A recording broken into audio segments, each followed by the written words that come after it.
வணக்கம். 12ஆம் வகுப்பு இயல் 2 நெடுநல் வாடை. ஆசிரியர் நக்கீரர். ஐப்பசி அடைமழை, கார்த்திகை கனமழை என்று சொலவடை ஓராண்டை 6 பருவங்களாக வகைப்படுத்தி பழந்தமிழர் ஐப்பசி கார்த்திகை மாதங்களை கூதிர் பருவம் அப்படின்னு அழைச்சாங்க. பருவ மாற்றங்களை உயிரினங்களின் இயல்பு வாழ்க்கை மாற்றம் பெறுகிறது. முல்லை நில மக்கள், பறவைகள், விலங்குகள் இவற்றின் வாழ்க்கை மழையும் குளிரும் ஏற்படுத்தும் மாற்றத்தை சங்க இலக்கியம் பதிவு செய்துள்ளது.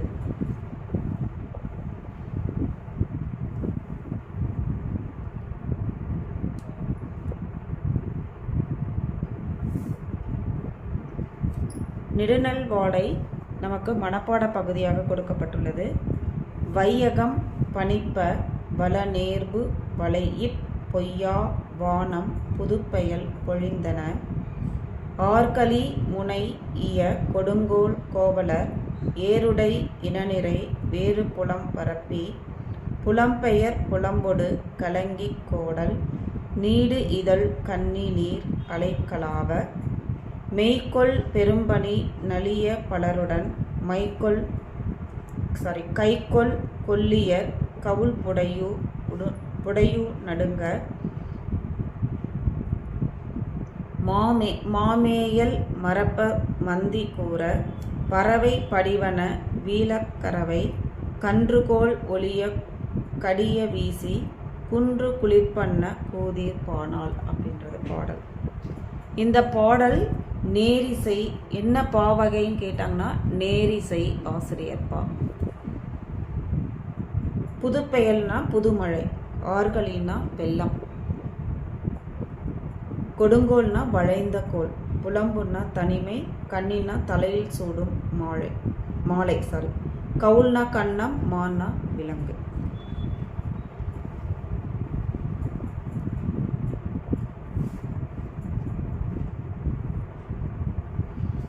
திணை வாகை திணை. வெற்றி பெற்ற அரசனும் அவனது வீரர்களும் வெற்றி அடையாளமாக வாகை பூவை சூடிக்கொண்டு வெற்றியை கொண்டாடுவது வாகை திணை. துறை கூதிர் பாசறை. போர்மேற் சென்ற அரசன் குளிர்காலத்தில் தங்கும் படை வீடுக்கு தான் கூதிர் பாசறை அப்படின்னு பேர். இந்த பாடலோட பொருள், தான் தங்கியிருந்த மலையை வலப்பக்கமாக சூழ்ந்து எழுந்த மேகமானது உலகம் குளிருமாறு புதிய மலையை பொழிந்தது. அதாவது அவர் தங்கியிருந்த மலை வலப்பக்கமாக சூழ்ந்து மேகமானது என்னது குளிர மாதிரி கருப்பாயிடுச்சு. அது மலையை புதுசாக ஒரு மழை வந்துருச்சு. தாழ்வான பகுதியில் பெருகிய வெள்ளத்தை வெறுத்த வளைந்து கோலை உடைய ஆயர், எருமை, பசு, ஆடு ஆகியன நிறைகளை வேறு மேடான நிலங்களில் மேயவிட்டனர். அந்த பகுதி தாழ்வான பகுதியாக இருந்துச்சு. அங்கே வெள்ளம் போய் சூழ்ந்தது. அதனால் அங்கே இருந்தக்கூடிய ஆடு, மாடு, பசு, ஆடு இதைகள்லாம் என்ன செஞ்சாங்கன்னா மேடான பகுதிக்கு கொண்டு போய் மேய விடுறாங்க. தாம் பழகிய நிலத்தை விட்டு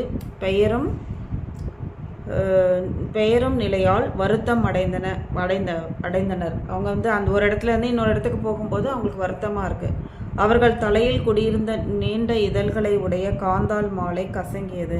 அவர் தலையில் வச்சிருந்த அந்த பூ கசங்கி போயிடுச்சு. பலருடன் சேர்ந்து கொல்லி நெருப்பினால் கைகளுக்கு சூடேற்றிய போதிலும் அவர்களை பற்கள் நடுங்கின. அந்த குளிர் அதிகமாக இருந்துச்சு. கைகளை சூடேற்றும் போது பற்கள் எல்லாம் நடுங்குது. இந்த விலங்குகள் குளிர்கள் அதிகமாக இருந்ததுனால மேய்ச்சலை மறந்துச்சு. குரங்குகள் நடுங்கி மரங்கள் தங்கியிருந்த பறவைகள் நிலத்தில் விழுந்துருச்சு. பசுக்கள் அந்த பால் குடிக்க வந்த கன்றுகளை தவிர்த்தது. மழையே குளிர தர்றது போல இருந்துச்சு. அங்குள்ள குளிர்காலத்தில் அவ்வளோ குளிராக இருந்தது அப்படின்னு சொல்கிறாங்க.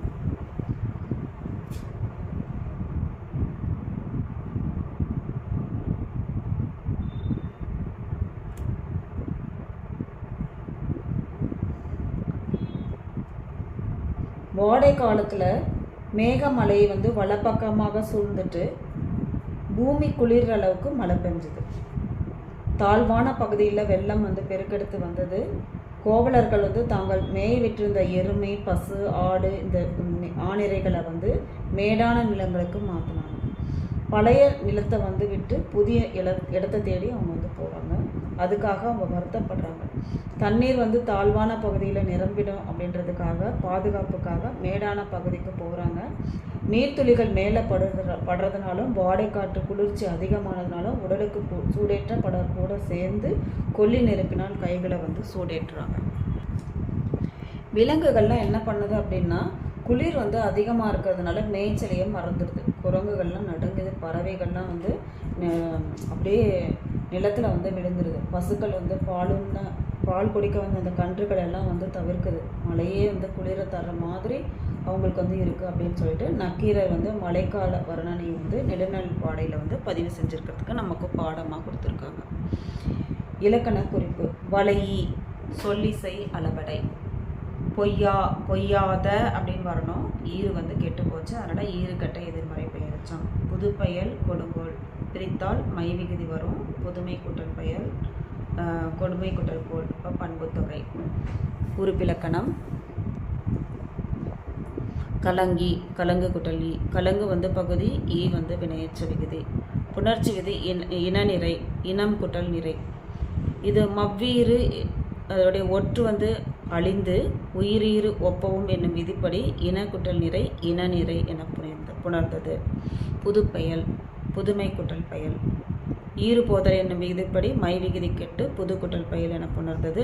இயல்பினும் விதியினும் நின்ற உயிர் முன் காசா தபா மிகும் என்னும் விதிப்படி புது குட்டல் பெயல் புதுப்பெயல் என புணர்ந்தது.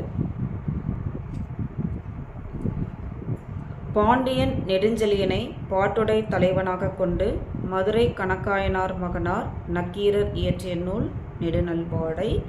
இது 10 பாட்டு நூல்களில் ஒன்று. இது 188 அடிகளை கொண்டது. இது ஆசிரியர் பாவால் இயற்றப்பட்டது. இந்த பாடலின் பெயர் 2 வகைகளில் பொருள் சிறந்து விளங்குகிறது. தலைவனை பிரிந்த தலைவிக்கு துன்பம் அதிகமானதுனால நெடுநல்வாடையாகவும், போர் பாசறையில் இருக்கும் தலைவனுக்கு வெற்றி பெற ஏதுவான நல்வாடையாகவும் இருப்பதனால இதுக்கு நெடுநல்வாடை என்று பெயர் வந்தது. நன்றி. வாழ்க வளமுடன்.